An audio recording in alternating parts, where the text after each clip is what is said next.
کافر یہ دلیل پیش کرتے تھے کہ آدمی مر کر مٹی میں مل جاتا ہے، اس کی ہڈیاں گل سڑ جاتی ہیں، روز قیامت کو اللہ ان کو کیسے زندہ کرے گا؟ اس کے جواب میں اللہ فرماتا ہے کہ وہ نہ صرف ہماری ہڈیاں دوبارہ جوڑ سکتا ہے بلکہ ہماری انگلیوں کے پور تک ٹھیک بنانے پر قادر ہے۔ قرآن نے انگلیوں کے پور یعنی کہ فنگر پرنٹ کی کیوں بات کی؟ 1980 میں سر فرانس گولڈ نے تحقیق سر انجام دی تھی اور اس تحقیق کی روشنی میں فنگر پرنٹ کو شناخت کا ایک سائنسی طریقہ کار قرار دیا گیا تھا۔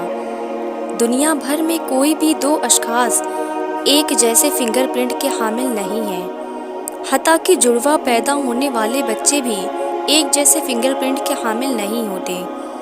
یہی وجہ ہے کہ دنیا بھر کی پولیس مجرموں کی شناخت کے لیے فنگر پرنٹ سے استفادہ حاصل کرتی ہے۔ 1400 برس بیشتر انسانی فنگر پرنٹ کی اس منفرد حیثیت سے کون واقف تھا؟